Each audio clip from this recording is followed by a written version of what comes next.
Hello and welcome back. I hope you're having a great day so far.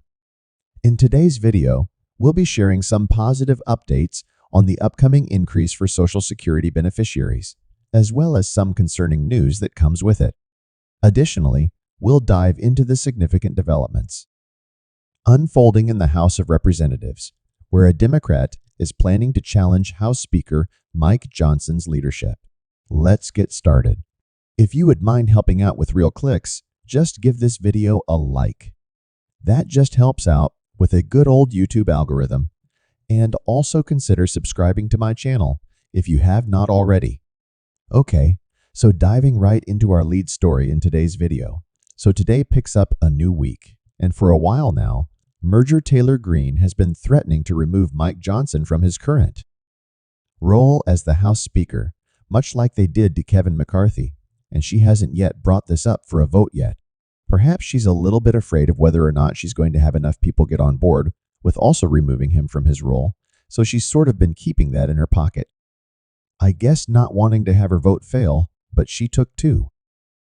I keep wanting to say on Twitter that Mike Johnson has betrayed Republicans so badly that if he remains Speaker, he will cost us the House majority he bowed to Biden, giving him everything he wanted. And now, no one trusts him to stop the Democrats' destruction of America. People are saying there is no difference between Johnson and Pelosi. The Republican Party needs to learn the valuable lesson that our voters have been trying to teach them. Fight with actions that actually stop the madness.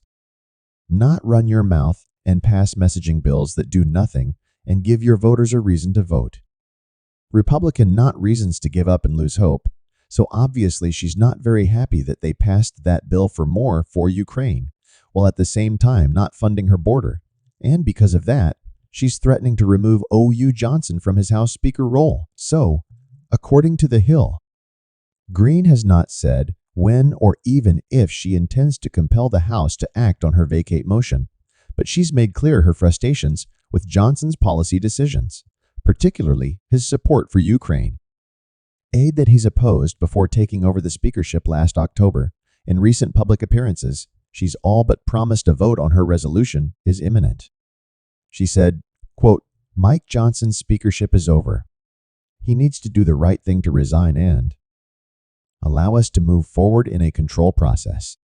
Such a vote set the stage for an extraordinary internal clash because most of the other House conservatives, even those who share Greene's distaste for Johnson, are emerging from the woodwork to say that now is not the time to boot the Speaker from power.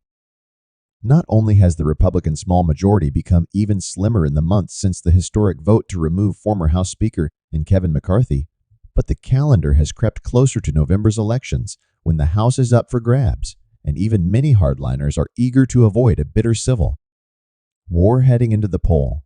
I think they realize now that perhaps removing the former House Speaker and Kevin McCarthy was a little bit of a mistake because now their majority is even slimmer in the House, and they're realizing it really doesn't matter who they have as a House Speaker when you have such a narrow majority and you don't control both chambers, the House and the Senate. It's very hard to legislate and get your way the entire time, and we actually have a lot of Democrats coming out right now and saying that if they do bring this vote to the floor to remove Mike Johnson from the House Speaker role, they're actually going to vote in favor of Johnson, of keeping Johnson as the House Speaker, so we have one Democrat in Florida Jared.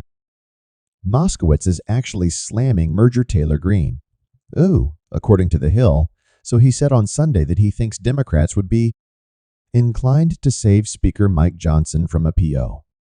Potential alert threat if Representative Marjorie Taylor Greene forces a vote on his removal in an interview on MSNBC's The Weekend. Moskowitz reiterated that Democrats would ultimately take their cue from House Minority Leader Hakeem Jeff and took multiple shots at the Georgia Congresswoman. So basically, he's saying that at the end of the day, whatever Hakeem Jeff, who is their leader, in the House, whatever he says, they're going to follow his lead. They're not going to think for themselves. It's kind of silly. But it seems like, at least in his opinion, they're probably going to save Mike Johnson from getting ousted from him. is roll because Mike Johnson worked with Democrats to pass this bill that included aid for Ukraine, now moving into our main story of today's video. We actually have some good news for beneficiaries of Social Security in regards to the next increase. But along with that, we also have some bad news. So, we are going to be covering both. We're going to go over the bad news first. So, according to the MLI Fool Social Security 2025 COLA, here's the good news and the bad news. So we're going to start with the bad news once again. The not so good news about the forecast is that it's lower than what beneficiaries have been used to over the past several years. In fact, a 2.6% cost of living adjustment would be the lowest since 2021. So we can see the 2021 Coca-Cola did come in at 1.3%, followed by 5.9, 8.7, and 3.2% in the next year's forecast. So far, even though this is not going to be for sure, it's going to be 2.6% now. As far as the good news goes, they say there is a bright side to a lower COLA. However, because the adjustment is based on inflation data, a smaller COLA means that inflation has slowed over the past year.